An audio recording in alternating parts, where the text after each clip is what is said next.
Today we're going to take a quick look at the Bushman blade by Cold Steel. This is a somewhat unique knife that can be purchased for approximately $16 US currency.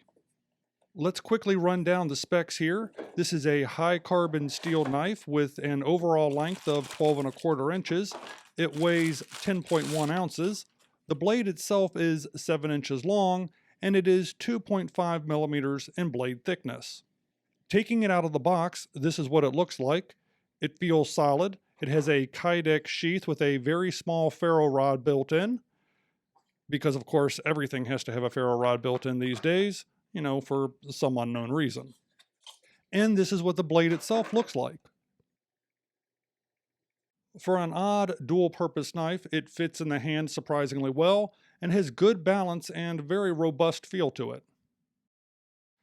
However, the taper of this handle kind of encourages your hand to slide down the blade, so you're going to want to be careful about that.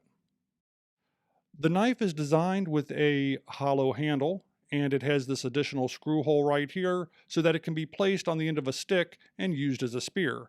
And let's be honest, that's the only reason anyone is buying this knife. It's perfect for hunting the game of your choice. The front of the sheath has a Safety Sally warning on it here, which is there to remind you that you're an idiot and that you live in a generation filled with a bunch of man-children. The back of the sheath has a hole reminiscent of Mora knives and their button mounting system.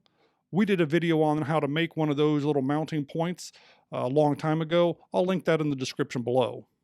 Now back to the ferro rod. To be honest, I'm not a fan, and I will probably use a Dremel tool to cut this off and then polish the sheath out and move on.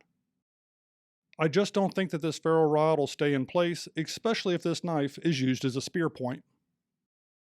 All that being said, this knife is a solid build and an absolute no-brainer to buy at this price point. I'm not even sure that you could take a stick and rock and lash them together and create a spear quite so easily. It's worth mentioning that this thing is razor sharp out of the box. It's not going to maintain that edge very long in the spear configuration, but it's a great starting point. Overall, I really do like this knife, except of course for the sheath, so let's fix that. And there we go. And if you're interested in how I did that, then maybe, just maybe, I'll show you how to make that sheath on the next video.